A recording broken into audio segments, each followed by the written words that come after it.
Operators இன் சியில் நம்ம பார்க்க போகிற ஆப்ரேட்டர்ஸ் என்னென்னு கேட்டிங்கன்னா ரிலேஷனல் ஆப்ரேட்டர். இந்த ரிலேஷனல் ஆப்ரேட்டரை நம்ம என்ன சொல்லுவாங்க, கம்பேரிசன் ஆப்ரேட்டர்னு சொல்லுவாங்க. ஸோ இதை நீங்கள் என்ன பண்ணுறா, கம்பேரிசன் பண்ணுறதுக்காகவும் யூஸ் பண்ணுவாங்க. ஸோ இந்த ரிலேஷனல் ஆப்ரேட்டர், ஓகே, இந்த ரிலேஷனல் ஆப்ரேட்டரை நம்ம ஒரு எக்ஸ்பிரஷனில் யூஸ் பண்ணால் என்ன நடக்கும்? என்னை பொறுத்த வரைக்கும் எக்ஸ்பிரஷன் தான். ஓகே, இது ஒரு கண்டிஷனல் ஆப்ரேட்டர்னு சொல்லுவாங்க. கண்டிஷனில் யூஸ் பண்ணதுனால கண்டிஷனல் ஆப்ரேட்டர்னு சொல்லுவாங்க. பட் இது எல்லாத்துக்குமே இந்த எக்ஸ்பிரஷனுக்கு ஒரு ஆன்சர் கண்டிப்பாக இருக்கும். This can be expression. நான் எல்லா ஆப்ரேட்டர்ஸுமே நான் எக்ஸ்பிரஷனை தான் நான் யூஸ் பண்ணி உங்களுக்கு நான் காமிக்க போகிறேன். இப்போ ஃபார் எக்ஸாம்பிள் பாருங்கள், எக்ஸோட வேல்யூ ஒரு 10 இருக்கட்டும் அண்ட் ஒய்யோட வேல்யூ பார்த்தீங்கன்னா ஒரு 2 இருக்கட்டும். ஓகே, ஸோ நீங்கள் கம்பேர் பண்ணுறீங்க. எப்படி கம்பேர் பண்ணுறீங்க பாருங்கள். C assign x is greater than, okay, s is less than y இப்படி கொடுத்தீங்கன்னா இந்த சியில் என்ன ஸ்டோர் ஆகும்? ஓகே, ஸோ இதோட டேர்ம்ஸ் என்னென்னு கேட்டிங்கன்னா 10 இங்கே இருக்குது and this one will be a 2 இல்லையா? ஸோ 10 வந்து லெஸ் தென் 2 அப்படி கண்டிப்பாக கிடையாது. அப்போ உங்களுக்கு ட்ரூ ஆர் ஃபால்ஸாக வரும். இங்கே ட்ரூ ஆர் ஃபால்ஸ்னு சொல்கிறது என்ன வரும்னா, ட்ரூனா 1னும் அண்ட் ஃபால்ஸ்ன்னு சொன்னிங்கன்னா 0ன்னு உங்களுக்கு ஸ்டோர் ஆகும். இது எப்படின்னு சொல்லிட்டு நம்ம ரியல் டைமில் பார்க்க முடியும். ஓகே, ஒரு ப்ரோக்ராமில் பார்க்கலாம். இப்போ 2 வேரியபிள் யூஸ் பண்ணுறேன். இன்ட் எக்ஸ்னு ஒரு variable and int, okay, so int ஒய்ன்னு சொல்லிட்டு ஒரு வேரியபிள் யூஸ் பண்ணுறேன். ஸோ வேரியபிளை இனிஷியலைஸ் பண்ணிக்கலாம். என்ன இனிஷியலைஸ் பண்ணுறோம்? X equal to 10 and y equal to 3ன்னு சொல்லிட்டு இனிஷியலைஸ் பண்ணிக்கிறேன். ஓகே, ஸோ நம்ம என்ன பண்ணலாம், ஒரு சரி வேரியபிளில் சி வேரியபிளில், ஓகே, ஸோ ஒரு சி வேரியபிள் கொடுத்துக்கிறேன். இந்த சி வேரியபிளில் பார்த்தீங்கன்னா என்ன எக்ஸ்பிரஷன் ஸ்டோர் பண்ண போகிறேன்? என்னை பொறுத்த வரைக்கும் எல்லா ஆப்ரேட்டர்ஸுமே எக்ஸ்பிரஷன் தான் நான் யூஸ் பண்ணுறேன். Okay, greater than y, greater than y. Okay, இப்போ என்ன வருதுன்னு பாருங்கள். print of %d, ஏன்னா c இன்டிஜர்ன்றதுனால %d கொடுக்குறேன். சியோட வேல்யூவை நான் பிரிண்ட் பண்ணி பார்க்குறேன். ஸோ உங்களுக்கு என்ன வேல்யூ பிரிண்ட் ஆகும்? ஓகே, எரர் காமிக்குமா கேட்டால் கண்டிப்பாக எரர்னா காமிக்காது. ஓகே, ஸோ இது ஒரு எக்ஸ்பிரஷன், இதில் நம்ம ஆப்ரேட்டர்ஸ் யூஸ் பண்ணுறோம்.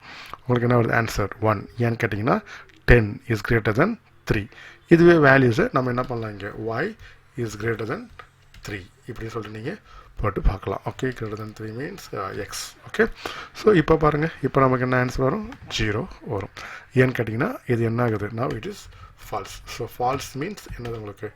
0 அண்ட் ட்ரூ மீன்ஸ் உங்களுக்கு என்ன ஸ்டோர் ஆகும்? ஓகே, 1ன்னு உங்களுக்கு ஸ்டோர் ஆகும். இது நல்லா ஞாபகம் வச்சுங்க. ஸோ ரிலேஷனல் ஆப்ரேட்டர்ஸையும் நம்ம என்ன பண்ணலாம், எக்ஸ்பிரஷனில் நம்மளால் யூஸ் பண்ண முடியும்.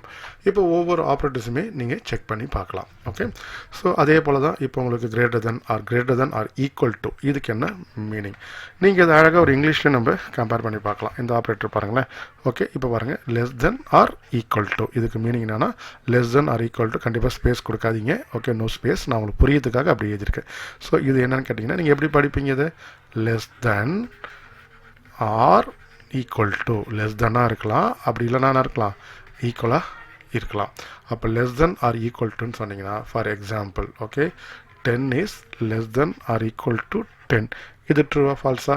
கண்டிப்பாக இது ட்ரூ தான். ஏன்னு கேட்டிங்கன்னா, so 10 is less than or equal to, இல்லை ஈக்குவல்ட்டாகவும் இருக்குது. பட் இது உங்களுக்கு இன்னொரு உங்களுக்கு இது ட்ரூ. பட் இது ஒன்று பார்த்தீங்கன்னா ட்ரூனா உங்களுக்கு 1 கொடுக்கும். அண்ட் இது பாருங்கள், 10 இஸ் லெஸ் தென் 10. இந்த கண்டிஷன் என்ன வரும்? 10 இஸ் லெஸ் தென் 10னா கண்டிப்பாக கிடையாது. இது என்ன உங்களுக்கு வரும்? Is called as a false. அப்போ என்ன வரும்? உங்களுக்கு 0 தான் உங்களுக்கு ஸ்டோர் ஆகும். இதெல்லாம் கம்பேர் பண்ணி நம்ம செக் பண்ணி பார்க்கலாம். இப்போ பாருங்கள், ஓகே, ஒய்யும் 10 வச்சுக்கிறேன். Okay, y 10 and greater than or equal to அப்படின்னு கொடுக்குறேன். அப்போ இங்கே என்ன பிரிண்ட் ஆகணும்? ட்ரூ தான் பிரிண்ட் ஆகணும் இல்லையா? ட்ரூனா 1 பிரிண்ட் ஆகும். எப்பயுமே நீங்கள் ட்ரூ ஆர் ஃபால்ஸ் சொல்லி பழகாதீங்க. சியை பொறுத்த வரைக்கும் 1 ஆர் 0 அப்படி சொல்லி நீங்கள் பழகிறேன். அந்த எக்ஸ்பிரஷனுக்கான வேல்யூ என்னன்னு கேட்டிங்கன்னா 1 ஆர் 0. அதுவே இந்த ஈக்குவல் டு சிம்பிள் இருக்கு இல்லைங்களா, அந்த ஒரு ஈக்குவல் டு சிம்பிளை மட்டும் நான் எடுத்துடுறேன். இப்போ என்ன வருது பாருங்கள்? 0. ஏன்னா கண்டிப்பாக 10 இஸ் கிரேட்டர் தென் 10 கிடையாது. Is a false statement. அடுத்தது பாருங்கள், and equal to and not equal to. இந்த equal to and not equal to இது என்ன மீனிங்? இப்போ எக்ஸ் ஈக்குவல் டு 10. ஓகே, நான் பண்ணிக்கணும். எப்பயுமே நான் வந்து உங்களுக்கு நான் இதை ஈக்குவல் டு நான் படிக்க மாட்டேன். X assign 10. Okay, y assign, okay, for example 11. இப்போ பாருங்கள், இங்கே ஈக்குவல் டு இப்படி இருக்கும். இதுதான் ஈக்குவல் டு. நீங்கள் ஈக்குவல் டுனா நீங்கள் அசைன்மெண்ட்னு எடுத்துக்கூடாது. இது இஸ் அசைன்மெண்ட். ஓகே, ஸோ இதை நீங்கள் அசைன்மெண்ட் எடுத்துக்கூடாது. இதுதான் ஈக்குவல் டு செக் பண்ணுறதுக்கான ஆப்ரேட்டர். நிறைய பேர் என்ன பண்ணுவீங்க, மேத்தமெட்டிக்கல் டேர்ம்ஸில் ஒய் ஈக்குவல் டுன்னு எழுதும்போது என்ன பண்ணிடுவீங்க, ஒய் ஈக்குவல் டு எக்ஸ் இப்படி எழுதுவீங்க. இதுக்கு என்ன அர்த்தம்னா y assign value of x, எக்ஸோட வேல்யூ நீங்கள் என்ன பண்ணிக்கிறீங்க ஒயில் அசைன் பண்ணிக்கிறீங்கன்னு தான் அர்த்தம். ஸோ நீங்கள் கண்டிப்பாக இதை யூஸ் பண்ணும்போது இதை படிக்கும்போது என்ன பண்ணுங்கள், ஈக்குவல் டு அப்படின்னா நீங்கள் மேக்ஸில் யூஸ் பண்ணுறதுனால இப்படி தப்பு பண்ணிடுவீங்க நிறையா ப்ரோக்ராமில். ஸோ அது எப்பயுமே நீங்கள் ஈக்குவல் டுனா டபுள் ஈக்குவல் டு வச்சுக்கோங்க. ஒரு ஈக்குவல் டு சிம்பிள் வந்ததுன்னா is called as a assignment. இப்போ பாருங்கள் x equal to y equal to எக்ஸ்ன்னு கேட்குறேன். கண்டிஷன் ட்ரூவா ஃபால்ஸா? ஓகே. 10 ஈக்குவல் டு 11ஆ? கண்டிப்பாக இல்லை. ஸோ என்ன ஆன்சர் வரும்? 0 தான் உங்களுக்கு வரும். அதுவே நாட் ஈக்குவல் டு எப்படி கொடுக்கணும்?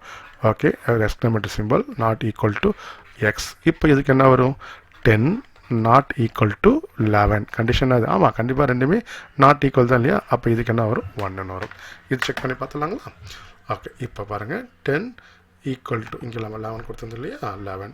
ஸோ இப்போ பாருங்கள் 10 equal to y equal to எக்ஸ்ன்னு கேட்கணும். கண்டிப்பாக y ஈக்குவல் டு எக்ஸ் வர வாய்ப்பே இல்லை. ஸோ கண்டிஷன் ஃபால்ஸ் ஆயிடுச்சு.